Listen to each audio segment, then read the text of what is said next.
Okay, welcome everybody. Thanks for joining us today. Hopefully you're hearing me okay. My name is Bruce Montes, and we'll get started here in a second. And again, I'd ask that everyone, if you can, keep your microphone muted until you have something, maybe a question or comment, and we'll have various points throughout the time today to do that. And it's your personal preference on camera. We're totally okay if you'd like your camera on or if you'd like your camera muted. Either way is okay. I'll just remind everybody we are recording this session for the library. So this whole thing's being recorded. So we expect about 27 people today. We'll see how far we get, but it looks like we have more than half of our participants there. So we'll get started, and I'll start with sharing my screen.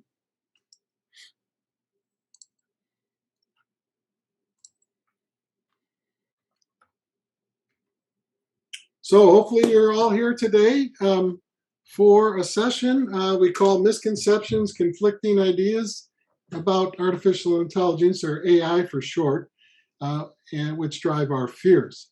And this is on behalf of the Downers Grove Public Library. My name's Bruce Montes. I'm an instructor for Loyola University, Chicago, and I've got my contact information up there on the right. After today's presentation, if you want some follow-up, feel free to use that email address there. And if you want to learn more about me, I've provided that LinkedIn contact.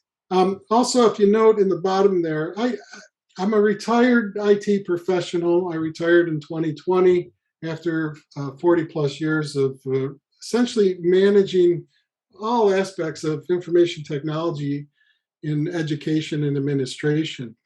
And I've been everything from a technician to a senior IT leader and a number of different things. More currently, though, and for about the last 20 years, I've been also teaching for Loyola. And I primarily teach in the School of Continuing Professional Studies, Computer Science, and the School of Education.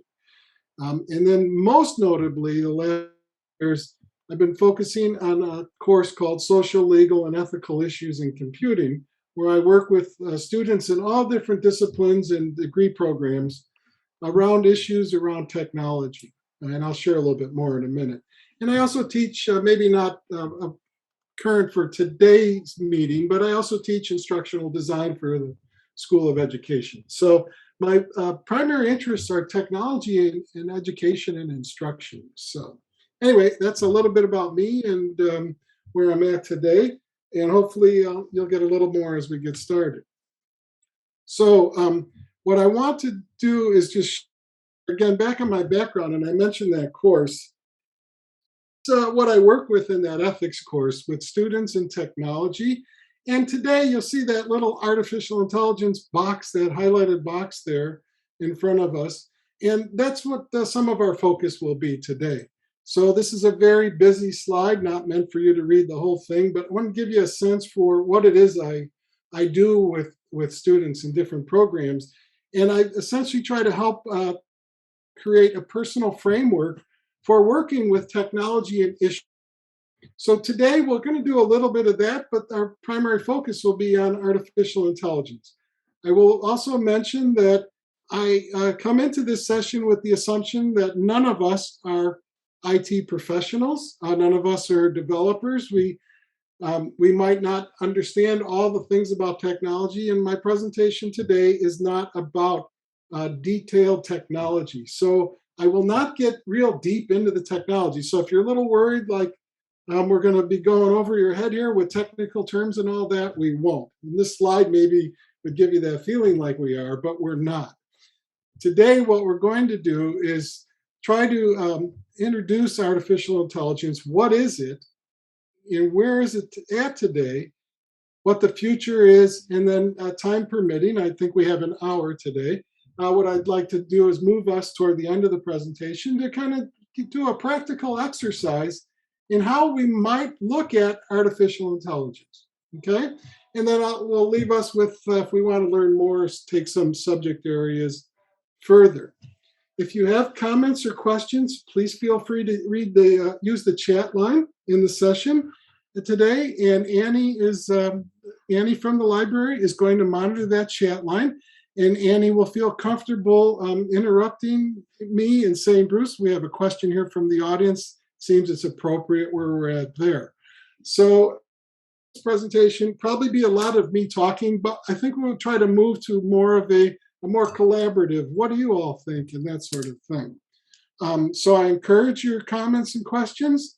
I probably will miss some along the way on the chat line, but please feel comfortable. And if we miss anything, we make sure we'll close the session having any questions we can answered, or in worst case scenario, a follow-up email. I will be happy to follow up on email there. So that's a little bit about questions and logistics and how we might want to approach today's session. Okay, so I'm going to ask you to kind of get actively involved in this session, and let's start with a poll. I'm going to make a claim to everybody here in a minute using a poll. I'll start it up, and I'm going to make a claim, and I'm going to say artificial intelligence will make the world safer, healthier, happier, and more productive. That's my claim. Now, I'm curious to know, what do you think? Is that yes, it will, as Bruce makes in the claim? No, it will not. I don't yet have a view whether AI will make it better. I'm not even sure what AI is, and I'm here to learn more. So I'm going to start this poll, and you should show up on your screen.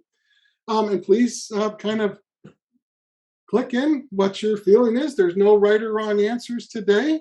And this is an anonymous. So I have a couple other polls today. They're all anonymous. So feel comfortable that you're going. So I see we've got about half of us have responded so far. Give it a little bit more of a chance for everybody to kind of chime in there. And I see that Greg has, while we're doing that, I see Greg has made, or can we provide a copy of the slides? Thank you, Greg, for asking that. And yes. And so what I would say is everything I'm going to show you today, there will be, a PDF version that Annie will be happy to send to you after. So if you're taking notes, don't worry so much about getting links that I might share or that. You'll be able to get everything in a piece after. About 9 of us to responded. Let's just end the poll there. One last chance, anybody who might want to go in. I see a couple that put their points in the chat line as well. Okay, so let's end the poll there, and let me share that with you. And there it is. So as we start the session today, almost half of us think, yes, artificial intelligence is going to have a positive effect and make the world safer, healthier, and happier. Few people that don't necessarily agree with that claim, and a few of us that we're not quite sure yet, and hopefully we're going to learn more today. Okay, I'm going to stop that poll. So that gets us started, but don't go away too far from your keyboard. So because I'm going to ask you one more question. We start with, what is artificial intelligence? We need to get a definition. So what do you think artificial intelligence is? Here comes another poll. Artificial intelligence, it's what? Is it self-driving cars? Is it robots? Is it business applications? Is it all the above plus more, or none of the above? Okay, people are starting to add into the discussion.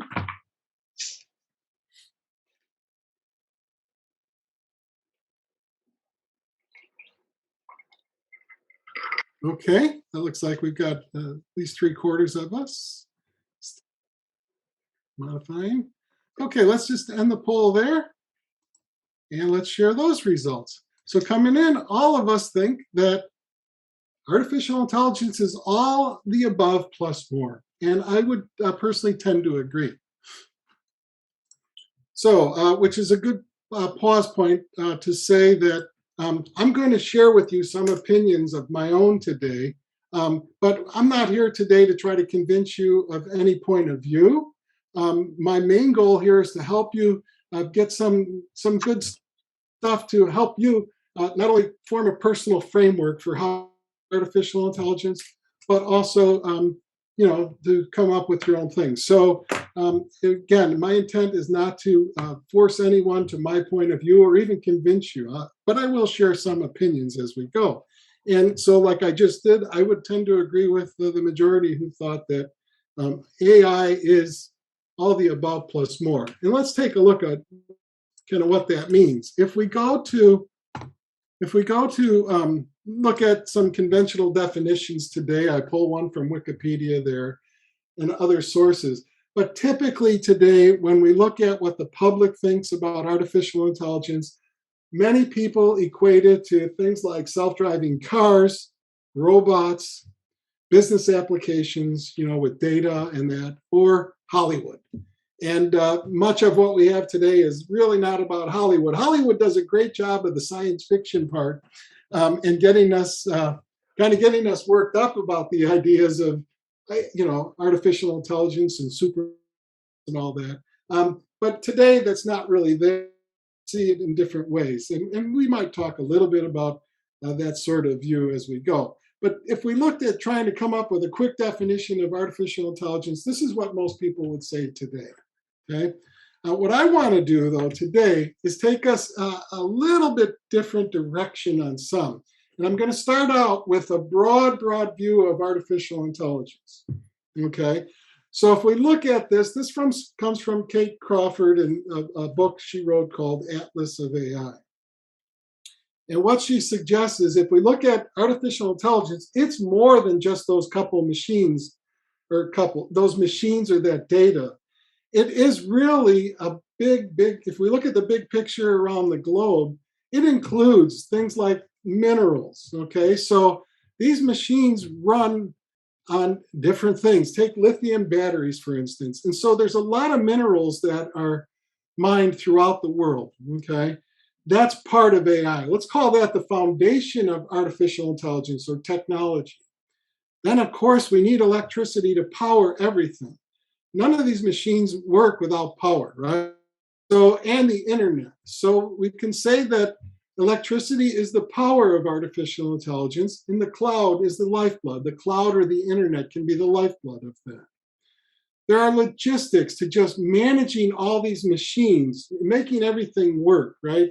Machines to compute, just big data centers like we hear, all these big data centers across the world where all these computers are stored. The internet, there's robots to do things, human labor, which I'll say a little bit more about in a minute. And then finally, and I think the focus of where I'm going to kind of settle in is this idea of data and algorithms. And algorithms are kind of, ways to solve problems, okay? Processes or steps that are used to solve problems. It's the basic definition of an algorithm. And computers are programmed. Algorithms are programmed into computers, and that includes data. Can't do anything without data. And then we start to hear terms like machine learning, and there's robots that use artificial intelligence. And there, again, is labor that is used to not only train artificial intelligence and code the algorithms. That part, if we look at AI in the big picture, let's call that the actual realization today of what artificial intelligence is. So you may ask, Bruce, why are we looking at the whole world here when really today we just want to understand this smaller piece of artificial intelligence, and that's the machines and the things we're seeing in the news all the time. I mentioned this bigger picture because we're going to come back to it as we get into things like issues and then looking at later on. So if we take that realization part of artificial intelligence and try to narrow that even further and look at it from the way we see things in the news today, I would kind of form it this way. It's those, what we'll call data sets. Where does all this data come from? It's in sets. And we often hear machine learning. You'll see in the titles of most news articles, machine learning did this, machine learning did that. So that's another point we'll want to explore. And there's labor. This is the hidden part of artificial intelligence. We start to think that machines are just doing all, but the reality is there is labor, human labor, that has to not only write code for computers, but has to do training. I'll show you an example in a minute. Some people think of artificial intelligence as robots, okay? And yes, but what I would suggest is that are part of artificial intelligence. In many ways, robots are kind of specialty machines that use this data and these algorithms, okay? Then finally, we have humans to use. Humans, why have artificial intelligence unless humans are going to use that output from the computers, right? So if we look at the left of the screen here where I have data sets, there's a couple terms there that I'll generally loosely define for you. There's data sets are just large collections of data, okay? If we think of our home computers and we have a disk that has data on it, we store our photos, documents, it's a data set of a certain sort. And there's things called structured data and unstructured data. Structured data is data that humans have organized, okay? Rather than, the example I would use is, let's say I take pictures on my phone all the time, and I just upload them to my computer, and I just throw them in a file. That's a form of data that goes onto my computer. It's unstructured in a certain way. I know that it's an image, but I don't have any metadata or labels associated with it. I don't organize it in any special shape or form. However, if I take those same photographs and I put them in folders, and personally, I do this. I put them in folders by month of the year for years. I am now structuring my data, okay? Versus just putting just raw data out there in no shape or form. Each of us probably has a different way we organize our data, but when we think about artificial intelligence, it uses data that's either structured, like I described, or unstructured. And then don't think of just textual data, but also think of images, photographs, like I mentioned, sound recordings. These are kind of the, let's call it the basic source of data that feeds artificial intelligence. Because frankly, without any data, artificial intelligence can't do anything really. Now, if we move to the middle of the screen here and we see machine learning, this is today's basic realization of artificial intelligence. We hear machine learning all the time. I pulled a couple quotes here from Architects of Intelligence with definitions, but let's just look at those for a quick second here. So machine learning is essentially this idea that we're writing code in algorithms to help machines learn from data, as I just described, okay? And the idea with machine learning is to get the machine to kind of learn on its own, okay, without humans. That's today's probably real fallacy here is this cannot happen today without human intervention, okay? And when we get probably the most popular form of this machine learning today is this thing called deep learning. The definition's there in the middle of my screen. And generally, it's a type of way to kind of organize these algorithms to try to emulate or do what we think the human brain does in terms of neural networks. So not every neuron in our brain knows exactly what the other one is. It's just a lot of connections. And so with deep learning, the idea is we're trying to get machines to operate the same way a human brain might operate, almost electronically in a certain way. But again, the key word there is emulate. It's never going to be exactly the same, but make it look to operate in a way similar to our biological brains do. Bruce, we had a question. Okay, Annie, what's that? Isn't deep learning just NN rebranded? And please help me, Mark, with NN. You can unmute yourself, Mark.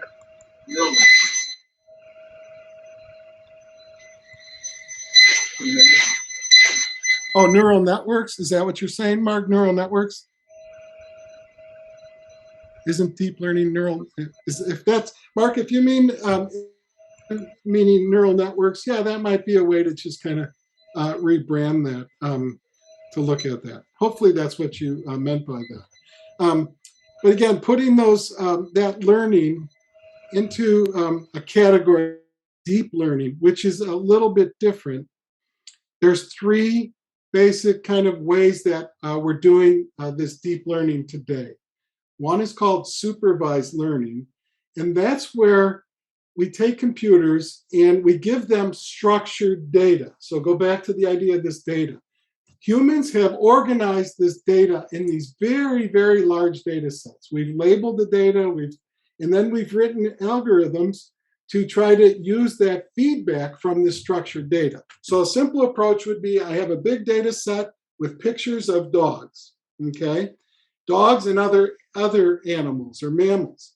And a human labels that, puts a label on a picture, says this is a dog, this is not. And so the algorithm starts seeing more and more large sets of data that have examples of labeled data. And then that can help the machine learn. This is a dog, this is not. Okay. I want to note one about this. So if you look at that label there for supervised learning, notice that second bullet point. 95% of this deep learning and machine learning today is in that category of supervised learning, where human beings are telling the programs, the algorithms, the machines, that this is correct, this is incorrect. The next part is called reinforcement learning instead of supervised. In reinforcement learning, the idea here, the machine kind of learned on its own a little bit through making a guess. And then with that guess, a human will confirm. So rather than the human telling the via algorithm saying, this is a dog, this is not, the machine would guess first, okay? Is this a dog? And then human would confirm, okay? That's kind of a reinforcement approach to it.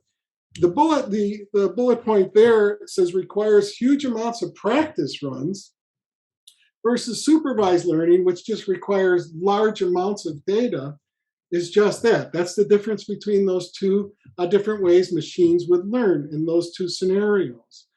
And so, as you might guess, with a lot of practice runs, there's going to be a lot of error. Versus in supervised learning, they're more effective with many, many examples of correct guesses. And then finally, there's this category called unsupervised learning. Computers learn directly from unstructured data. So these just large data sets, and computer algorithms are such to try to learn on its own without the human intervention. So kind of more observational. And if you look at how humans learn or begin to learn, children learn, this is what we think of the way people learn. So you take children that, small children in a home, they're not necessarily in school learning language, right? They learn language just by all this unstructured data, hearing their family talk and do all that. So there's a number in the industry that think, okay, this is ultimately where we want to get to, is unsupervised learning. So that's kind of what machines are today and where they are.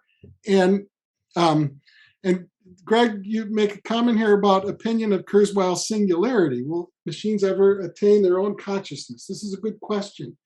And we will get to that. So if I ask for a little pause, Mark, I've got Kurzweil, literally have Kurzweil on a slide later on.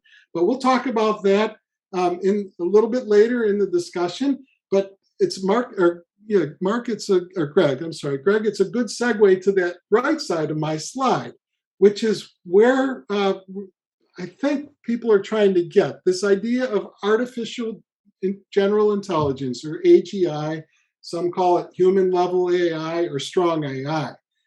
This is the idea that a machine might appear to be human and be conscious, and we might not even know it.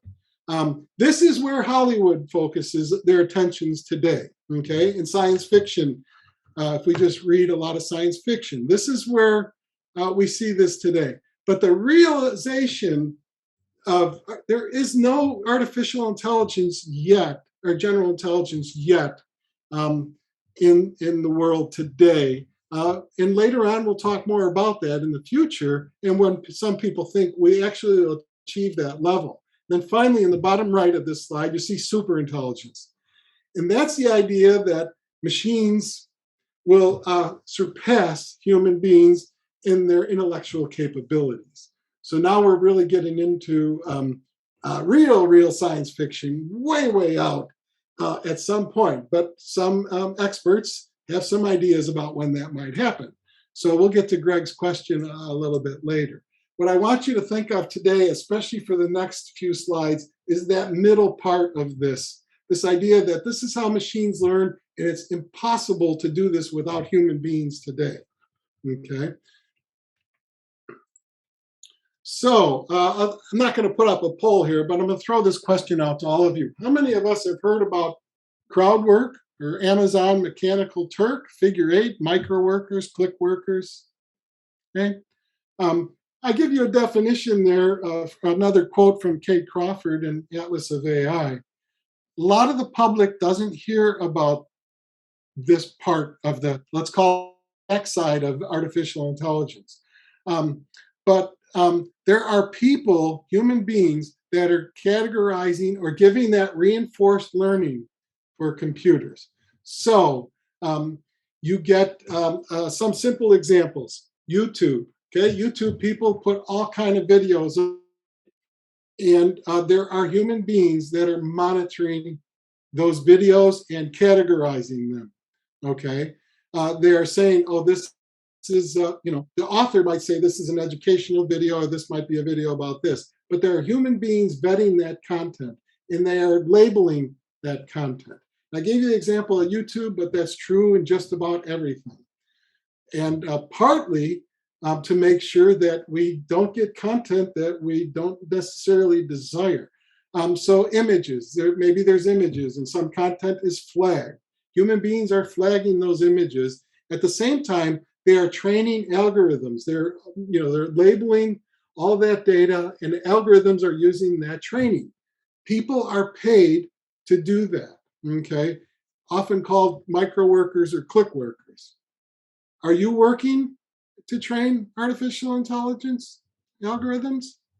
What do you think about that? I won't put a poll up, but how many of you think, no, you are not doing anything to train artificial intelligence, but you are? And the couple examples I would use is, let's just take Facebook. Say we've been putting pictures up for Facebook for a long, long time, with now Instagram maybe. You are labeling that data. And Facebook and technical companies are taking the labels that you put on there. You're telling us, oh, this is a picture of Bruce. This is a picture of, Annie. And that data that you tag is feeding algorithms. Another example, how many of us try to log into into a certain site, and before we do, they put what's called the CAPTCHA up on the screen? I see this grid. Click on all the pictures that are traffic lights, right? And you click on the ones, and then it lets you in the system. You're actually training an algorithm to say, yes, this is a picture of a traffic light. So on one level, people are getting paid to do this. Many would argue that they're getting paid peanuts to do this. And at the same time, many of us are training and doing this for free. And we'll talk a little bit more about that when we actually talk about social issues around artificial intelligence. So let's take a few examples here of what is AI really today, or where's it at today? Now, what I'm about to give you is a bunch of, just screenshots of different news stories that I get on a daily basis, but you probably see a lot of these in your news sources. To the original point here, if any of these catch your eye, I've got there, and all these links will be in the material at the end of the session today. So you can always go back to these and read them. But I picked a handful of these over the next few slides to just give us a sense of where AI is really being used that we might not even be aware of. I point attention to the very top right there, fired by a bot. This is a recent story. Actually, most of these stories are pretty recent if you look at the dates on them. But there was a story a few weeks ago that some workers for Amazon were actually fired by a bot. So no human being even decided that they were going to be fired. An algorithm did. And that was a problem for some people. And maybe it is a problem, maybe it's not. But this is one example of where it's at. If you look at the titles from some of these other ones, some of them might look familiar. Certainly this Tesla piece here in the bottom right, a Tesla crash. Self-driving vehicles are starting to get a lot of attention in the press these days. But look at the two on the top, or the one right in the middle on the top. When you see ML, that means machine learning. Tools can help identify risk of tooth loss, or right underneath it, artificial intelligence cleans up images of fingerprints all over the place.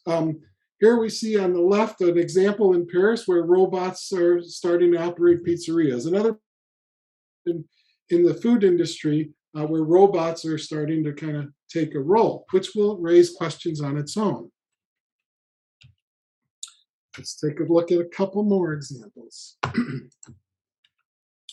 Here's some more examples, okay? Again, you start to see a predominant theme here of robots and just different ways. Up in the top right, it was encouraging to see there's people are looking at researching what does this mean to human beings when we have machines in interaction between machines really either making decisions and then our relationship with human beings, okay? So a couple examples, the World Health Organization releases AI guidelines for health in the bottom left. I think it's worth noting that the medical field is a little bit different than other fields today. And when we talk about some issues, I'll mention why. Here are teachers, algorithms are grading tests today and then also augmenting teachers. So this usually translates into, did I do that? Okay, this usually translates into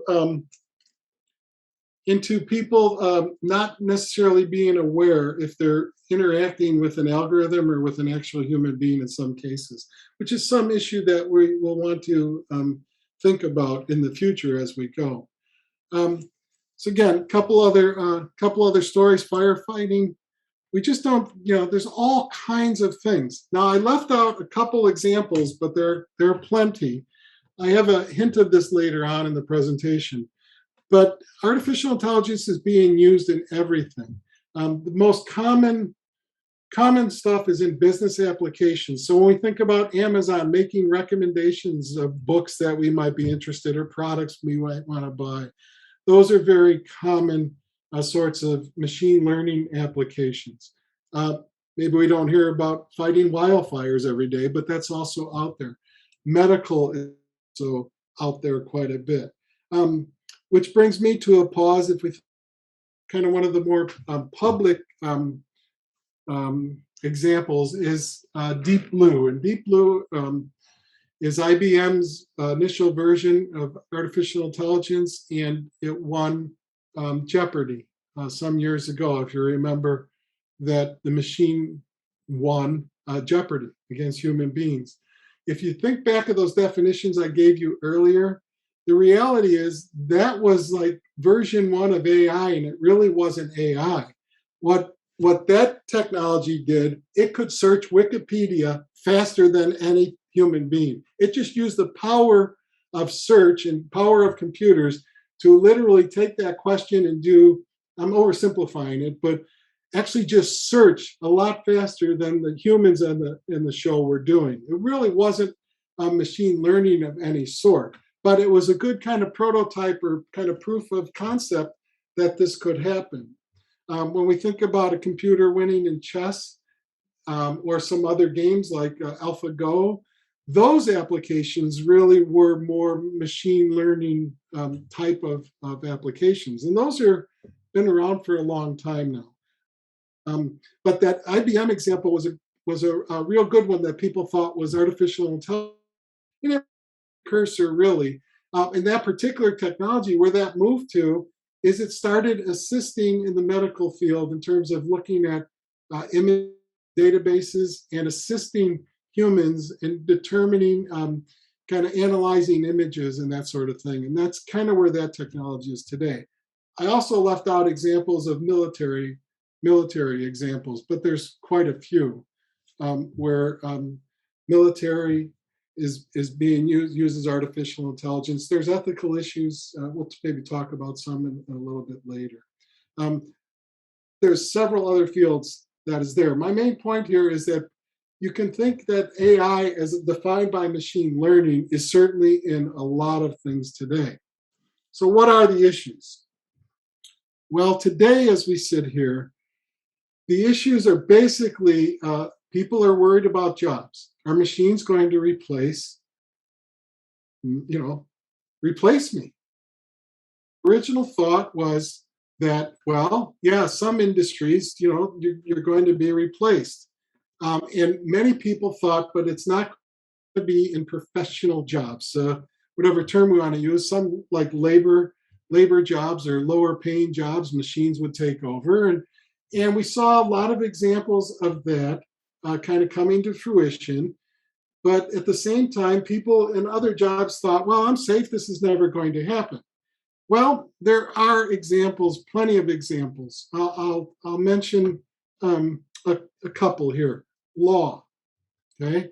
There's a whole industry of paralegal people that do paralegal that search through hundreds of documents in court cases. Machines are doing some of that work now.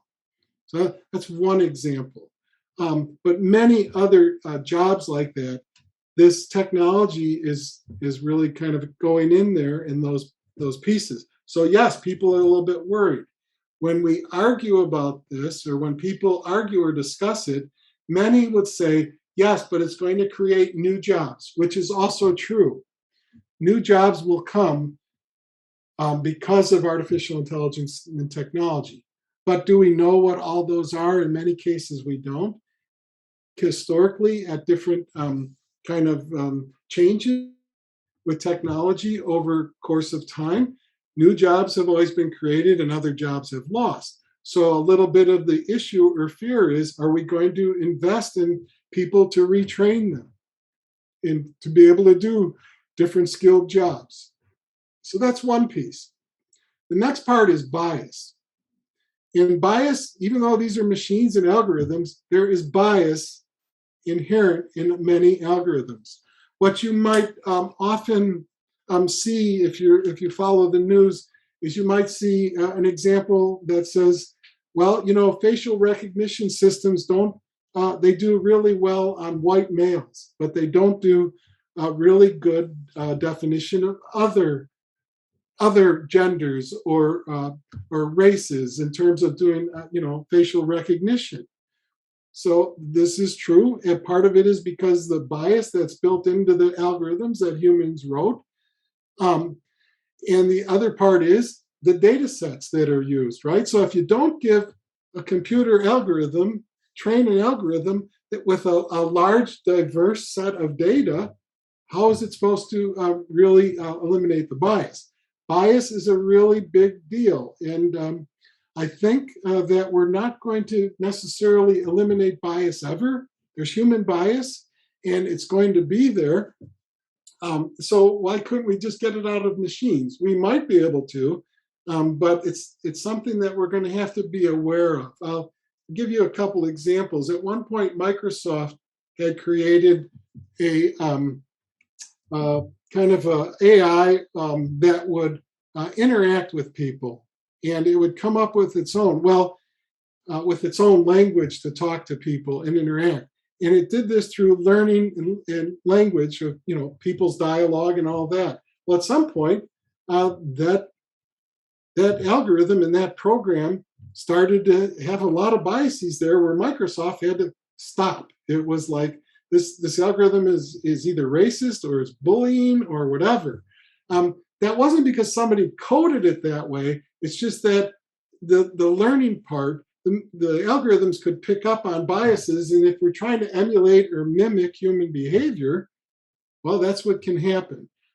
Another example would be, you might think, well, there's no artificial intelligence in writing. Oh, there's a lot. A lot of algorithms write the news. So they follow the internet, and the news is automatically written for us by algorithms. Okay, if we can accept that, okay, it's just reporting facts, things that they believe are facts. And then, so what about creative writing? There's artificial intelligence in creative writing. Harmless, right?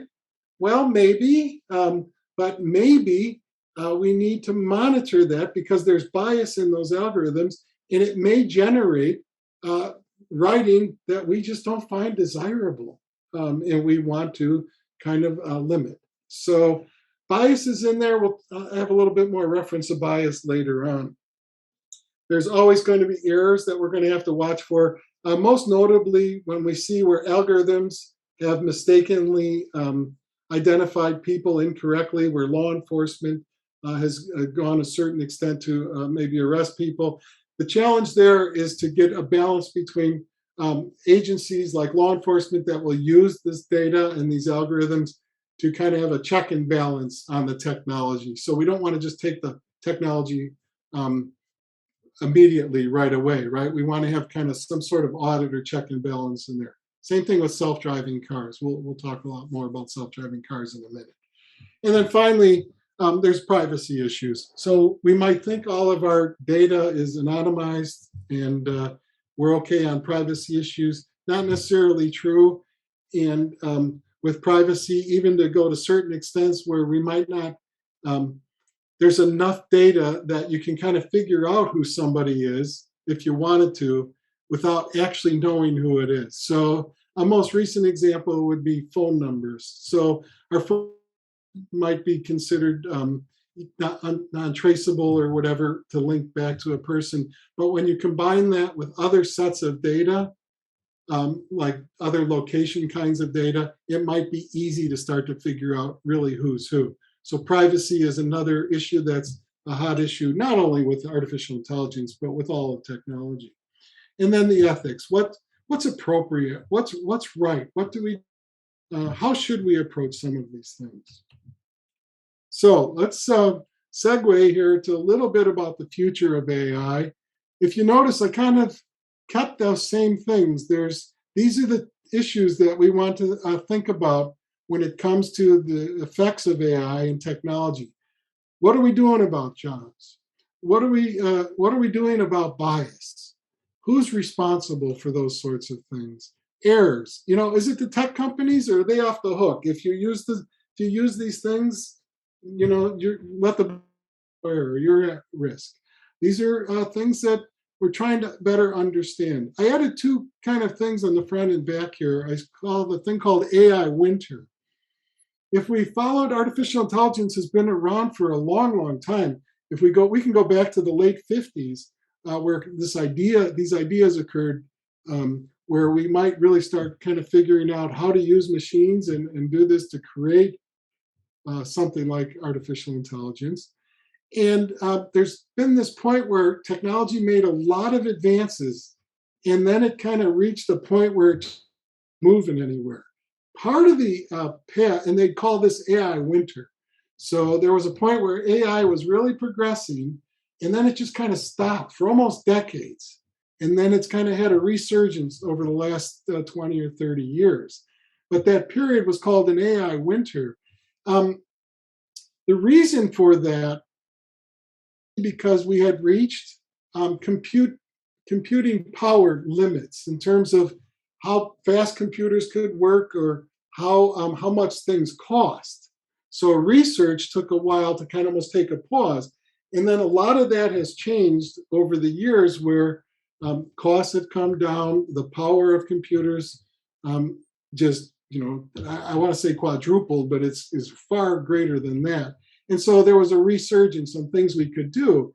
And if we just think about that for a moment, just the simple way to think of that is the cost of saving and storing data. We save everything now, every image, anybody, camera, every sound, every piece of text.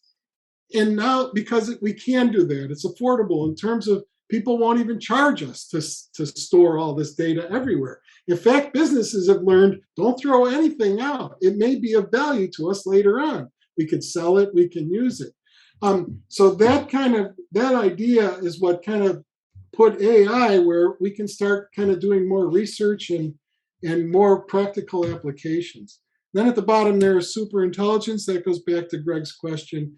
This idea of will there be machines that exceed the capabilities of human beings? We'll talk a little bit more. There's just a couple notes, though, about where things are going in the future. The things that are encouraging to me are we're seeing a lot more applications of robotics that make sense, typically augment human beings or replace human beings in more dangerous situations where robots can kind of do some of the work. Um, and then in business, it's still this idea of how can we take the data and use these algorithms and those sort of things to really produce better products, services, more cost effective. And again, it gets down to I think effective algorithms around data. And then finally, there on the right is how do we build an ethical organization or product or whatever. So I want to say one piece about this, and that is medicine in the medical field has a rich tradition with research and with using technology.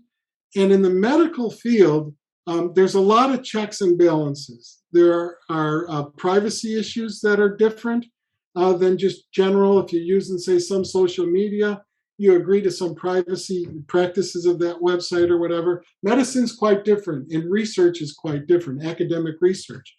There, because there are human subjects, right? So when we think about studying healthcare, the end result there is for human beings, and so we have to be real cognizant of the human being or that's affected, this by all of this. So a lot of checks and balances.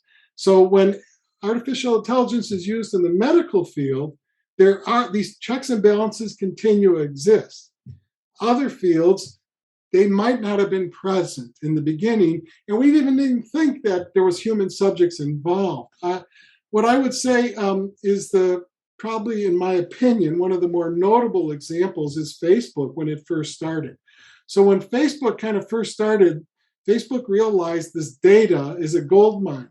All the data that the people who use Facebook are contributing is worth a lot to Facebook for its company's pieces. And Facebook started researching and studying all this data without its participants' knowledge. That's a lot different than somebody agreeing to take a trial drug, for instance, and act as a research subject for medicine, or for that matter, say you take an academic setting where, say, a sociologist wants to do a study of people who live in a certain region of the world, and they get human subjects to sign off that say, yes, I'll participate in the study. In general, the technology companies didn't do this, ask you for your permission to research there. So that might be like, whoa, wait a second. Is at one point they probably didn't even know the gold mine that they were sitting on, but we learned later on. So I'm going to stop there because I'll probably get too far into that. So let me ask one more question, and then we'll get into our example because we only have about 10 minutes to go here.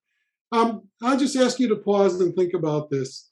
How would you answer this? Do you think AI will replace more jobs than it will create? And again, I don't have any answers to this. I'd also suggest I don't know that anyone really does. There's a lot of arguments, but um, I think for me the piece would be it's certainly going to replace a lot of jobs. But what are we going to do for those who have been lost a job due to technology or AI? The other part I would add, if you watch the news, when you hear about this idea of universal basic income that many people put forward, and especially when we get into seasons, this idea that we give a basic income to every person. Part of their argument for that is this idea that technology is going to take away some jobs, and so part of that is replacing that idea with giving people, I'm saying this loosely, folks, giving people more time, but a financial piece to support that time because the jobs are going to be different. I don't really know what the answer is going to be, but when you hear that idea of universal basic income, a lot of times it's because of this idea that we're predicting that technology is going to take away a lot of jobs. Superintelligence is less than 10 years away. What do you all think? I'll show you a couple examples in a minute. And then will AI make the world as we know it unrecognizable? That's a big one. I really don't know myself, but kind of just pause and what do you think about that? So if you want to go further, in terms of the future of AI, here's a recent piece. These are people to kind of consider if you want to learn more. Simple Google search on some of these people. These are the people that are kind of out there right now, looking at where it's going. I see, Greg, you've got another question there. We'll come back to the Turing test in a minute. I want you to, though, pause for a moment and look at this list and look at the names, and I'll say a little bit more. There's 5 or 6. This author suggests here's some researchers you want to look at. It looks like there's about 6 there. When I have my class and we go, we go through this. It's one slide away. If you're really focused on jobs and robots, that sort of thing, Martin Ford is an economist who has been working diligently in this area. He's written a couple books. But if you see in that blue book there, Architects of Intelligence, those are the 20-some people that Martin Ford interviewed for this particular book. That includes some of the names you just saw. But again, look at the names there, and let's compare that to the names I'm going to show you in a second. And then in that book, Martin Ford, to the right there, asked all those experts, when do you think superintelligence will be? And this was their guesses. Okay. So I shared this slide. I've been teaching this class for a long time. I used to use this slide, and I still do, for one reason. If you look at the red arrow there, this is June 1st of 2008. And this was an article, this is IEE is an electrical engineers professional organization. They put out this report on the singularity. So to Greg's question, the singularity is this idea that there's this artificial intelligence that's superior to how humans might think. This, this table here of all these experts at the time in 2008, this is what they thought about that question. But I still share this in my classes today for one reason, and I'll explain why. If you look at that list of pictures, what you see is, what was there, 10, 12? You see all white men, okay? If we go back, and this was in 2008, if we go back a couple slides and you look at the names and genders listed there, you're going to see a much more diverse group of researchers and experts today. I'm not saying that white men make bad decisions or anything like that, but what's encouraging to me is that the field of artificial intelligence is becoming more diverse in terms of research and input. Why would that matter? One thing I would suggest is if we have a more diverse group of researchers and engineers, we might reduce bias. We might have better solutions for everyone rather than, again, and not that the bias is often by design. It's kind of human nature in some of those things. So we have about 5 minutes. We'll just try this without a breakout room. We'll try this exercise. And when I have my ethics class, we look at ethical perspective, and I'm showing you this. These are some more common ethical perspectives that people think of. If you look at that kind of definitions to the right, starting with this idea of utilitarianism, which the general idea is there is a look at, when you look at the right actions that humans should do, utilitarianism takes the point of view that you want to produce the greatest good with the least amount of harm for the greatest number of people. Does everyone in the world think that way? By default, not necessarily. Some people might have more emphasis on something like the rights approach, where basically the right to the truth or the right to privacy is the most important thing. And then that determine our actions. I won't read all of those. Read up the line there. These are more common approaches. When I think about this, I often think, well, yes, many days, depending on the issue, I'm thinking about all of these in different ways. But if you force me into one position in my own kind of experience, I think I end up often falling in that kind of virtual approach to ethics. and that is what would make me the most virtuous person, in terms of sound character. That's just my personal way I look at how I approach issues. But the reality is, I'm often looking at these in different ways. So I want to pause here and ask you to just pause and think about your own self. Where would you think you would most often fall when you're coming to deciding things when there's issues? Would you fall more in this idea of being a utilitarian, or simply the golden rule? You just want to treat people the way you would expect to be treated. So think that in your mind, and then let's go to an artificial intelligence example. Okay, and that is self-driving cars. Okay, so there's this thing in artificial intelligence and in technology called the trolley problem. The trolley problem is this idea. It started out actually with trolley cars, not with automobiles.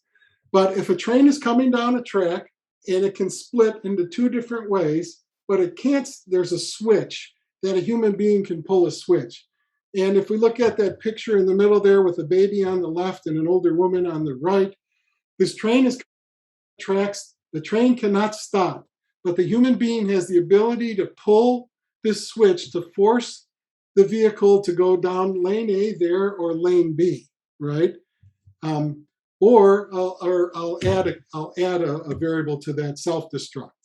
Okay, a human being, if you had to make that decision, then often people would go back to this idea of what ethical perspective are we coming from? Okay, is there a common good, whatever? There's been studies on this, and this particular, if we take this as a self-driving car, the actual morality depends on the culture. So on the bottom right, there is an example of just looking worldwide on how different cultures might prioritize that decision. So I'm going to ask you, if we had more time, I'd put us into breakout rooms, but I'm just going to ask you to pause and say, what would you do if you were programming, you had to write the algorithm or the programming for the self-driving car? There's no choice here. There's going to be an accident. The car's got all this data from cameras and everything, but it can make a decision to either go down, let's use that middle picture, go down lane B and essentially hit an older woman or hit a baby, or self-destruct. Let's put that piece. Or the car could actually go off the road and self-destruct and kill. Now, I don't mean this to be an exercise in like, we don't want any of this to happen. And yes, if we could, we would avoid the loss of life in any case. So this is, but in terms of how we think about problems, this is how we'll use that example. So what do you think you would do if you were trying to program the vehicle? And it would go back, I think, to your ethical perspective. So I'll just pause real quick before we finish up. If anyone would like to comment on that, go ahead and put it in the chat line, or go ahead and unmute your mic. And again, I don't mean this is a tough question. And when I do this with my students, they often, they want some other solution. Like there's got to be some other thing we can do. So I'll just stop there. Maybe you came up with an idea in mind. And I guess I'll share personally. I'm not sure what I would do, but if I went back to my comment earlier about the how I look at things from an ethical perspective, if it were just me in the car, again, this is all in theory, folks, but if it were just me in the car and that was my choice to hit an older woman or to hit an infant, I think I would probably try to take my car and ram it into the tree and put myself at risk, because of the way I would look at my ethical perspective might be the virtuous approach. I might think of how that would be. But the other reality is, you want to complicate that problem for me, just put more people in the vehicle with me, and now I'm going to even have a harder time of what to do. So let me pause real quick there. And Greg says, have cars self-destruct, and if there's loss of passenger, have company fully liable for its defective system. That's a good point, Greg, and that is one perspective. And liability is a whole nother issue when we get into artificial intelligence, what's going to happen in the future. So that's my example, and I don't. But it's one way, and I guess the main way is when we leave this session today. I think what I would want you to walk away with is there's technology and there's issues, and no, because of ethical perspective, we don't all think the same way of how we might approach problems in technology. Okay, and similarly, companies and individuals who are developing technology and using it, they have the same thing. What's driving them? What's the mission of the company? Is it profit? Is it is it social good? We don't know, but that is a variable that we have to take in consideration, which means is these are complex issues. Okay, so let's the other thing, I could go on and on about a lot of things, but I want to be cognizant of our time. And I will note I'd be willing to hang around a little bit after. I'm not sure, Annie, how much time we have before the next session. Let's do this one more time now. Let me ask all of you, after our discussion today, you said something earlier. Let's do this one more time, okay? And that is my claim again. It's going to make the world safer, healthier, and happier. So what do you all think now that we've been through an hour of actually listening to me? But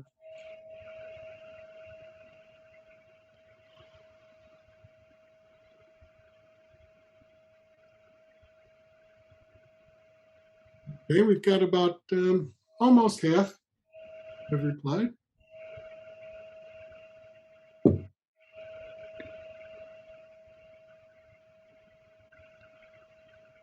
Okay, I'm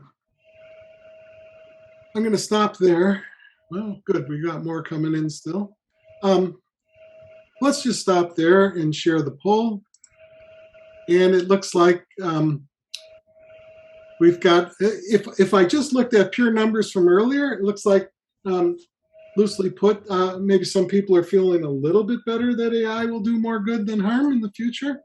And clearly, we still don't have a view yet. I think that's a more than valid point. It's many ways very early in the game. We just don't know.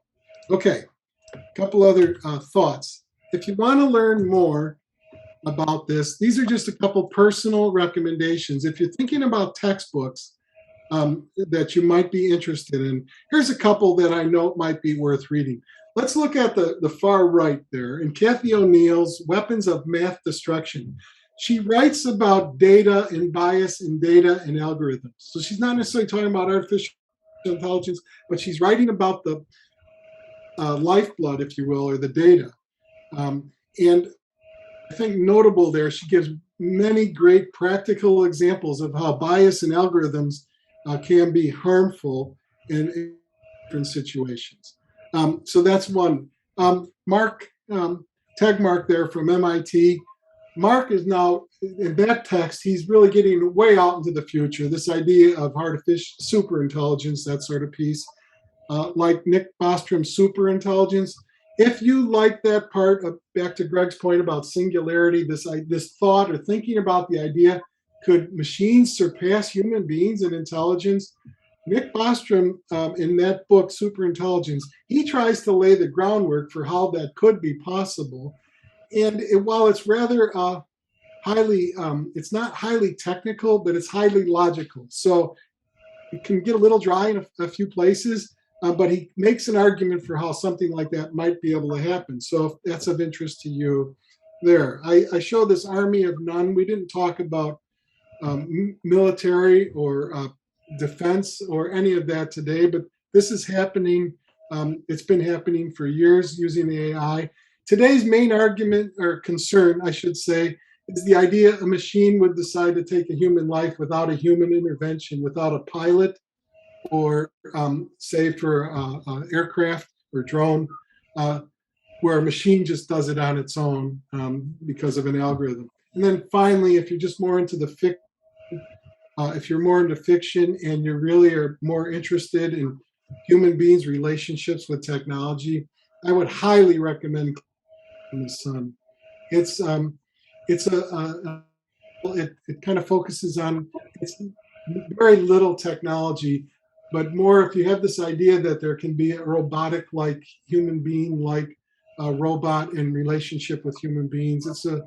It's a really good read in my opinion. But those are just a couple text references. And then if you really want to get more into the practical stuff, the machine learning and all that, what we talked about today, here's a couple podcasts from NPR that I'd recommend, especially in terms of jobs, those two there. And then the bottom left is a recent Netflix documentary called Coded Bias. And again, that gets back to how algorithms have some bias in them and some things to watch for. There's plenty more, though, there. Let me do one more. We're a little bit over time. Let me do one more poll, though. I hope this was of some value for you today. And let's just do one poll. If you were going to join something like this in the future, what if we were to do another session, what do you think would be of interest to you? And this one you can just check you can check multiple here. But if you'd like us to do more in the future from the library, which of these would be of interest to you? And maybe all of them or none of them. And if there's something that's not listed there, if you wouldn't mind putting it on the chat line. And then Annie and I will use that information to see how we can kind of further enhance the program as we move along.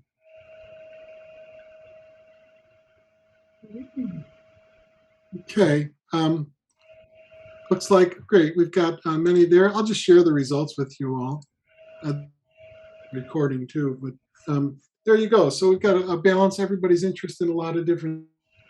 I hope I have brought some value to you. Feel free, if on a personal level, especially if it's about technology and stuff, feel free to email me anytime, even if it's just for a reference on certain technology or that sort of thing. More than happy to help. I'm grateful for your being with me today and sharing. I'm thankful to the library, Annie, for allowing me to share some with the community. And I think the rest of these slides these are all the references. If you get the PDF from Annie in the future, all the links will be in there. So Annie, what did we miss? Anything? I don't think so. We don't have a class after this, so if anyone has questions and wants to stay, feel more than welcome.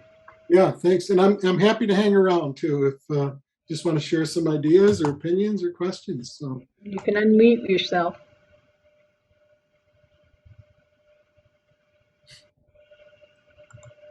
Okay. Thank you all, though. It was and I'm sure I missed a few comments and questions. I'm going to make sure I kind of go back and get to those. And what is this? Yeah.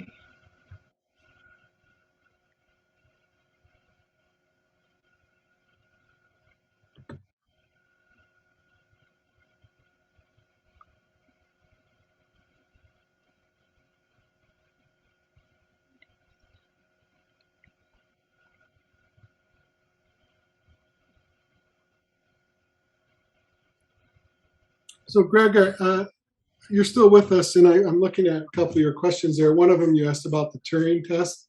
The Turing test Alan Turing came up with that test in the late 50s, I believe. And it's still kind of a benchmark that's used, but it's getting a lot of pushback over the last couple of years in terms of is it really an effective measure. There's one other, if you're interested in that sort of thing like the Turing test, there's another thing called the Chinese room experiment that a lot of experts are using now. The idea is, and they use natural language and algorithms. But if you look up the Chinese room experiment, that's another example like a Turing test that people are starting to consider when we're trying to evaluate the technology.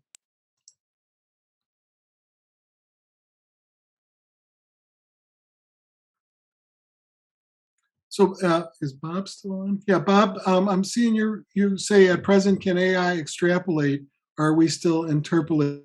Help me a little bit so I better understand that question.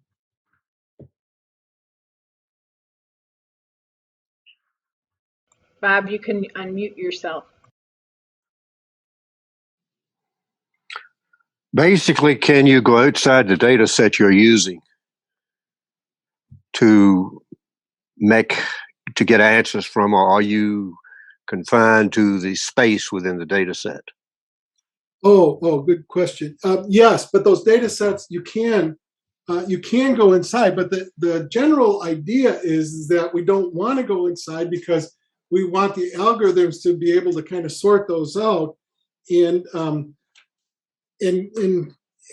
actually process that data much faster than we could, with pencil and papers, loosely put, to find it. So, and it's going to be hard to find a specific example that would create distance for the algorithm, because the algorithms are only effective when the sheer amount of data is enormous.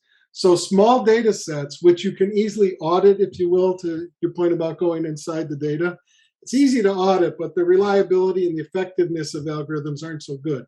So using the idea of the dogs, right? If your database has, 1,000 images of dogs versus 10 million, the quality of the algorithm is going to be much better, but it's going to be harder to find that one example within 10 million examples. Does that make sense? Kind of. Mm-hmm. Okay. Any other?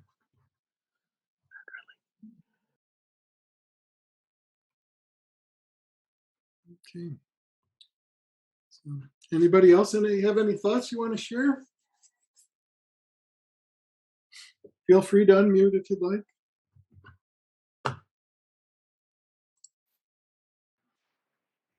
Hi, I do have a question, Bruce. My name is Adriana. Mm-hmm. So currently, who's really kind of speaking up about ethics and transparency in terms of the use of technology to replace certain human activities, or just to automate or certain processes, etc. So is it more like like the civilians worried about what is coming if we just go kind of out of control with that, or with no regulation, or Yes. so who's having the debate right now? Yeah, that's a really great question, Adriana. And it's kind of both. I think, again, just my opinion here. We are seeing companies take more action. We are seeing government take more action. So, and the easiest example is to look at social media. Okay, so if we look at things like Facebook over the last couple of years, in Congress calling Facebook, Google, Apple, to Congress to speak to Congress. So Congress is all of a sudden asking a lot more questions. What are we doing with the data? Where's the transparency? And that's partly because the public is demanding that of Congress, right? And partly because maybe that the technology companies were doing this and they really weren't. Okay. So that's changed now. Public pressure has forced the technology providers to actually develop things like an ethics review board. And we've seen some examples where it's not quite as successful. A couple ethicists, for example, was Google. Their primary ethicist quit at some point because conflicts with that. So we're seeing it from both ways. But I think, to your question, it's been mostly pushed because the public was becoming more aware of what was happening. Mm-hmm. And it wasn't clear that the technology companies were actually being transparent about all this.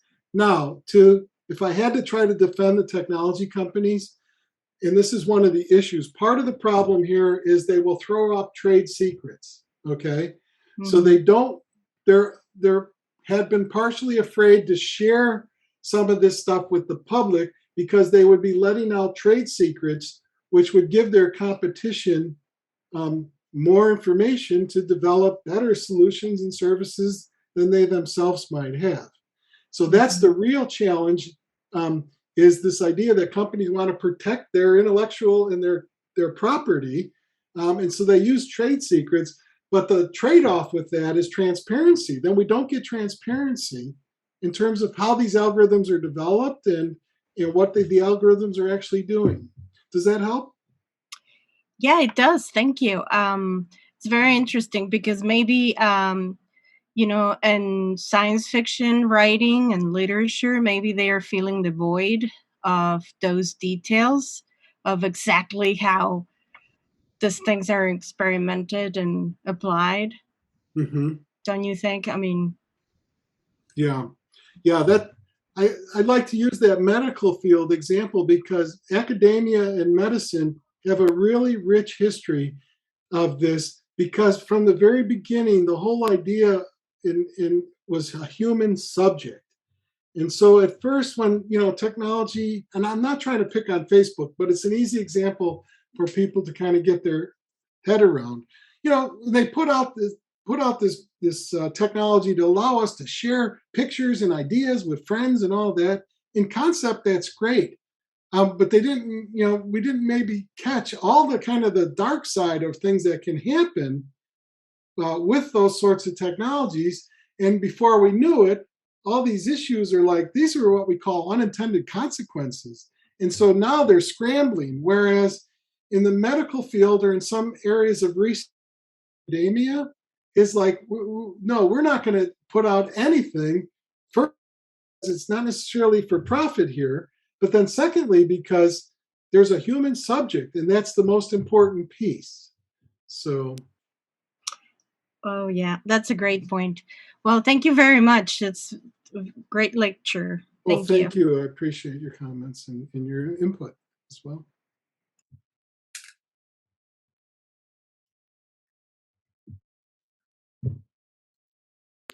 We did have a comment from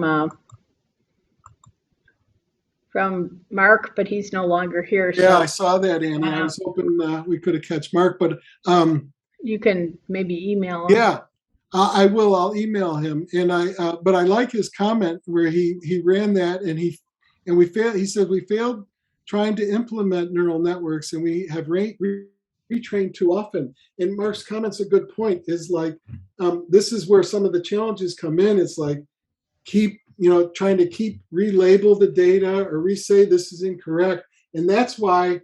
In my opinion, that's why we're still at this point where 95% of all of these applications are still in this idea of it's the reinforcement learning where the data is very structured and labeled for the algorithms versus the algorithms guessing.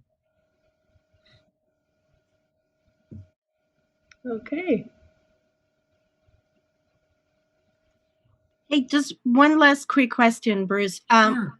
And probably it's kind of obvious, but what do you think are the professions of the future? Oh, that's a great question. And and I've been in the technology field forever. Right now, this idea of what's called a data scientist is really a hot job. So looking for people to help organizations interpret data, right, and come up with these sorts of things. Used to be where companies were looking for programmers to write code. The reality is now machines are starting to write code. So those jobs are less, let's say, desired right now than people who write algorithms to write code, versus what we call traditional code. Those are kind of the real hot jobs now. They change every so often. And they change quickly. So I would say, from my experience, within 2 to 5 years, with the hottest jobs change really, really quickly. The ethicist, this idea of companies now looking for people with broader skills than just being able to write code, in terms of adding value to their services or their products. So I've started to see a lot of students in computer science students who I work with are starting to take more of an interest in kind of more in this kind of, let's call it the social science part of all this, and ethics, because there are jobs coming there. But unfortunately, right now, some of the most hottest jobs are in this idea of cybersecurity. And not unfortunate. It's unfortunate because we need them, as you probably see if you just follow the news. All these cases of cyber crime, ransomware, all that stuff. We still need a lot of human beings to work in this field. Okay, thank you again. Mm-hmm. Was there a particular area that you thought would maybe be of interest, but maybe, or is it a kind of a dying area that you're not quite sure of? I don't know. Well, I'm from a completely different field. Mm-hmm. I'm a proofreader, copy editor, but it's part of quality assurance, and we're working with a lot of companies that are basing their campaigns on data and on this interpretation of people's emotions, but also like purchasing behavior, or so what are the things that they would most likely do. So they're kind of guesstimating, and it's kind of incredible how they can create these algorithms and then base their campaigns on that, and then just target the commercials and everything. So it's kind of Yeah. fascinating. So, Adriana, to your question there about fields, if this is of interest, something you want to explore further, you might find interest in listening to the podcast from Kevin Roos in NPR about the title was like "Future Proof Yourself." Okay. Okay. And he gets into some of these ideas of what jobs and what skills are going to be in demand in the future. Oh, okay. Thank you. I'll try that. Mm-hmm.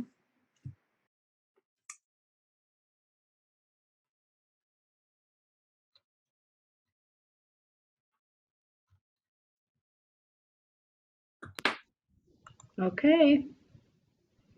Any more questions? Okay, I think we're going to stop.